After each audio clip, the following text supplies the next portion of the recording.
Hi అండి. Welcome back to కావేస్ kitchen. ఈరోజు కర్ణాటక స్టైల్ దొండె బిర్యానీ ఎలా చేశానో చూసేసేయండి. నాకిక్కడ చిన్న క్లిప్ మిస్ అయిపోయింది. ఉప్పు, కారం, పసుపు వేసుకొని 30 మినిట్స్ మ్యాగ్నేట్ చేసుకొని పక్కన పెట్టుకోండి.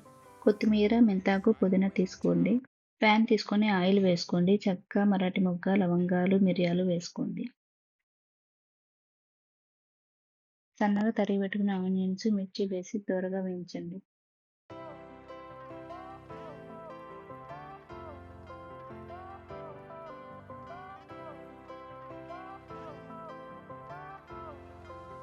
పక్కన కడిగి పెట్టుకున్న మెంతాకు, పుదీనా, కొత్తిమీర వేసి కొంచెం మగ్గనియండి.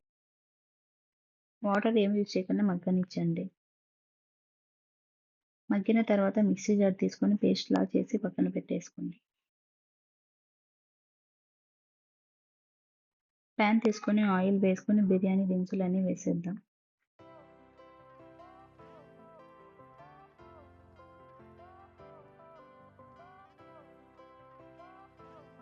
సన్నగా తరిగి పెట్టుకుని ఆనియన్స్ వేసేయండి. ఆ తర్వాత అల్లం వెల్లుల్లి పేస్ట్ ఫ్రెష్‌గా చేసి వేయండి. టేస్ట్ చాలా బాగుంటుంది. ఆ తర్వాత చికెన్ తీసుకొని బండిలో వేసేయండి.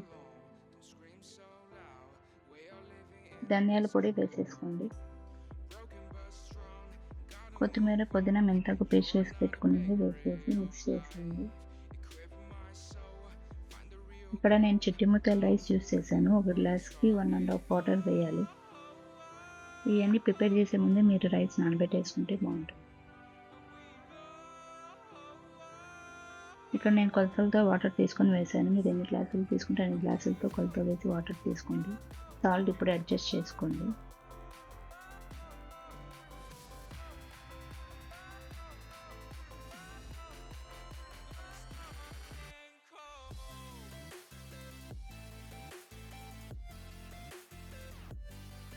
ఈ రైస్ని ఎక్కువ గంటి పెట్టి మిక్స్ చేయొద్దండి, విరిగిపోతాయి. కింద అడుగు మాడకుండా ఒకసారి బాయిల్ అయ్యేప్పుడే చూసేసుకోండి.